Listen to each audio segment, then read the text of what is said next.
इब्राहिम और मूसा की बातें। आप सभी को जय मसीह की।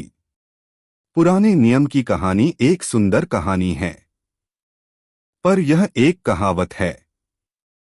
यह एक महान राज्य की कहानी है जिसमें एक धर्मी राजा के दुष्ट और जहरीले शत्रुओं ने आक्रमणकारी की भूमिका निभाई। सबसे बुरी बात तो यह थी कि राजा के अपने सेवकों ने आकर काम किया। आदम और हव्वा, पाप और मौत का श्राप हमारी इस दुनिया में पैदा हुआ। यह सबसे बड़ी उदासी और गहरी बुराई की बात है।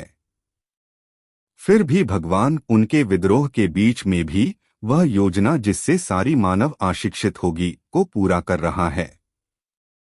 वह मनुष्य की निर्बलता जानता था और उसका प्रेम इतना महान था कि विश्वास के बावजूद वह उन्हें अपने पास वापस लेना चाहता था।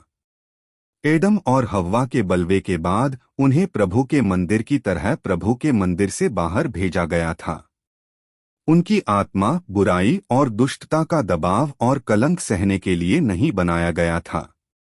जब उन्होंने इसे खुद पर झूठ बोला तो उनकी आत्मा पाप की बीमारी से कुचली और घूम गई, और उन्होंने यह बीमारी अपने बच्चों को भी दे दी, और उनके बच्चे, फिर उनके बच्चे, और इस तरह सैकड़ों वर्षों के दौरान पृथ्वी पर लोगों की संख्या हजारों पर हजारों हो गई। आपको क्या लगता है कि पृथ्वी पर एक साथ रहने वाले 3 पापी लोगों के साथ रहने पर दुनिया का क्या होगा? आपको क्या लगता है कि वे अधिक से अधिक पवित्रता और अच्छी तरह से बढ़ते चले गए? बिल्कुल नहीं। वे और भी बुरे और दुष्ट होते गए। लोगों ने एक दूसरे को और भी बुरा भला कहा और घिनौने पाप करने की अनुमति दे दी। वे भगवान के खिलाफ विद्रोह करने लगे और उनके करीबियों से अलग रहने की कशिश में रहे ताकि वे बुरी तरह सो जाएं। भगवान ने इन पुरुषों और महिलाओं की बुराई को देखा और समझाया कि वे अच्छा करने की चाहत को बनाए रखने से भी कितनी दूर थे।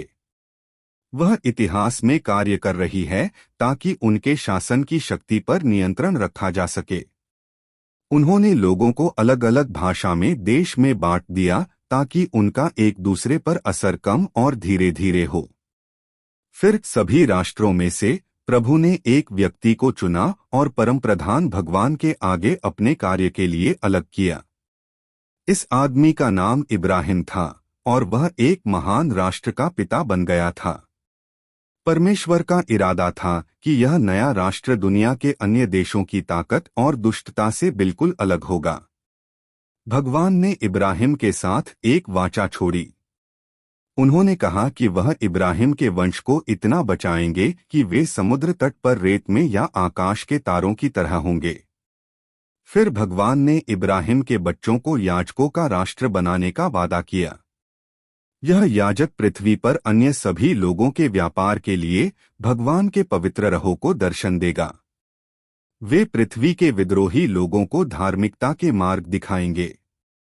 भगवान के पवित्र राष्ट्रों के भविष्य के वक्ताओं को यह बताया गया था कि भगवान ने कैसे एक चुना हुआ को धारण करेगा जो दुनिया का कर्ता धर्ता होगा। वह हव्वा का बेटा होगा और वो शैतान का सिर कुचलकर उसके दुष्ट राज्य को हरा देगा। यह पुत्र भगवान के पवित्र राष्ट्र का एक सदस्य होगा, इब्राहिम के वंश से निकला और भगवान के वचनों का अंतिम और सर्वोत्तम कार्य करने वाला बिंदु होगा। इब्राहिम ने ईश्वर का यह वादा सुना और उस पर विश्वास किया। इब्राहिम के ईश्वर पर विश्वास आदम और हव्वा के विद्रोह और श्राप से अलग थे, परंतु इब्राहिम ने परमेश्वर की बातों पर विश्वास रखा। वह अपनी इस अंधेरी दुनिया या अपनी वसीयत की शक्ति पर विश्वास करके नहीं, भगवान पर अपनी आशा रखती है। यह विश्वास ईश्वर के लिए मूल्यवान था और वह इब्राहिम के विश्वास को धार्मिकता मानता था। इब्राहिम के पुराने नियम का महान विश्वास और भगवान की विरासत का एक आदर्श है जिसे भगवान अपने बच्चे चाहते हैं। सैकड़ों वर्षों के दौरान इब्राहिम के परिवार में अरबों की संख्या बहुत बड़ी हो गई। वे सब दास थे।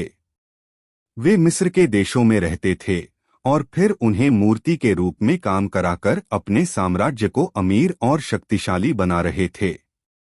ईश्वर ने इब्राहिम के खिलाफ अपने बच्चों में से एक को फिरौन की उपाधि के रूप में चुना। इस आदमी का नाम मूसा था। भगवान ने उससे कहा कि वह उसे अपने लोगों को मुक्त कराने के लिए इस्तेमाल करे, और उसने ऐसा किया। महान और शक्तिशाली चमत्कार से भगवान ने अपने लोगों को मिस्र की पीड़ा और पीड़ा से बचाया। आपको वो अद्भुत कहानी याद आएगी जब भगवान ने लाल सागर का पानी खड़ा किया था ताकि उसके लोग उसे पार कर सकें। फिर भगवान ने उन्हें रेगिस्तान में बुलाया। भगवान सिनाई पर्वत पर उतरे और उनकी पवित्रता ने इस टूटी दुनिया की जमीन को हिला दिया। लोग यह शानदार विशेषण देखकर बहुत डर गए।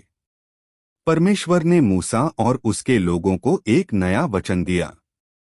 यह वाचा उस वाचा से फिराक थी जो भगवान ने इब्राहिम को पहले दी थी। भगवान ने जो वादा किया कि कब्र को दिए गए वो अनंत और बिना शर्त के थे। इस वाचा को पूरा करना भगवान का काम था। इस वाचा को पूरा करने के लिए ऐसी कोई बात नहीं थी जो इब्राहिम को करना था। ये कभी न खत्म वाली वाचा थी।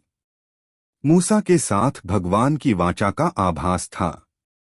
यह प्रभु और उनके विशेष चुने हुए राष्ट्र के बीच एक विशेष समझौता था।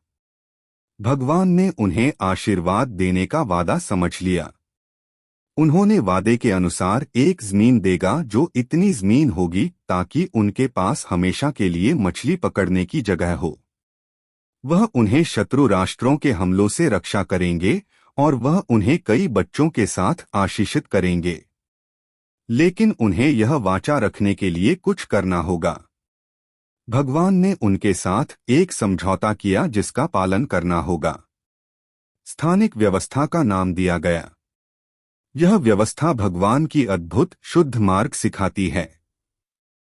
भगवान के लोगों को सिखाया जाता है कि कैसे उनकी पूजा के लिए खुद को पाप से शुद्ध किया जाए ताकि वे महिमा भरे पवित्र दर्शन में शामिल हो सकें। उनकी मदद करी कि वो कैसे अपना जीवन अपनी राह में चलाएं और उन्हें कैसे एक दूसरे के साथ भगवान के प्रिय बच्चों के साथ व्यवहार करना चाहिए। उन्हें इस बात के खिलाफ कोई जानकारी नहीं थी कि वो एक दूसरे को ठेस देते थे या एक दूसरे के खिलाफ पाप करते थे, जिस तरह दूसरे देश के सदस्य एक दूसरे के लिए ऐसा करते थे। उनके अगोंस को चरित्रों से राज्य नहीं, भगवान के लोगों की सेवा करना था। इस प्रकार वे भगवान को आदर देंगे। व्यवस्था ने मनुष्य को सिखाया कि कैसे वो इस टूटी हुई दुनिया में रहता है, पापी दुनिया में भगवान का आदर कर सकता है। अगर वे इस व्यवस्था के अनुसार असहमत हैं, तो वे इस दुनिया के दुष्ट देशों से अलग होंगे जो अभी भी बलवे में रह रहे थे। यदि ईश्वर के लोग ईश्वर के साथ अपनी व्यवस्था की वाचा का पालन नहीं करेंगे, तो प्रभु के पास उनके लिए कुछ नए वादे थे। वह अपनी नाव और नाव पर आशीष बंद कर देंगे। वह उन्हें शत्रुओं से रक्षा नहीं करेगा और वह उन्हें भूमि से बाहर कर देगा। भगवान ने ये बातें बहुत स्पष्ट रूप से बताईं, उनके रेगिस्तान में रहने की शुरुआत के दिनों में ही हुई थी। चुनावी लोगों के हाथ में था। क्या वो इस वाचा में हामी भरेंगे? सिनाई पर्वत के नीचे लोगों ने यह घोषणा की कि वे भगवान की विधि का पालन करेंगे और उनके वचन का सम्मान करेंगे। व्यवस्था की वाचा ने भगवान के पवित्र लोगों के रूप में इज़राइल के राष्ट्र की स्थापना हुई। भारत और अमेरिका जैसे सरकारी कार्यालयों द्वारा अपने संविधानों को परिभाषित किया गया है। भारत का संविधान अधिक वर्षों पुराना है।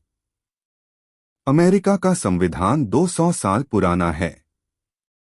लेकिन इस्राएल के साथ भगवान की वाचा 1500 साल से अधिक के लिए चली गई।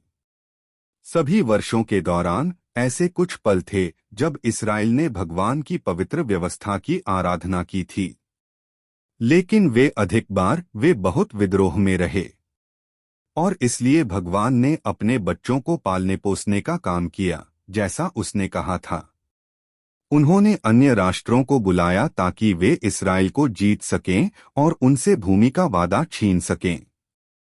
भगवान के लोगों को देश से निकालकर अन्य देशों में बंदी के रूप में भेजा गया।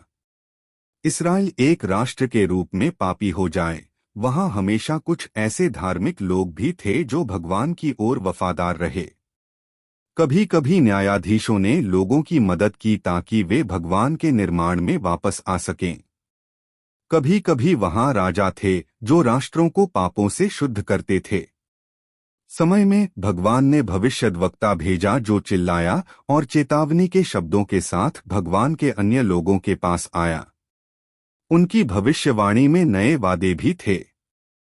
हम अगले कुछ वीडियो में उनके बारे में और अधिक सीखेंगे। आमीन।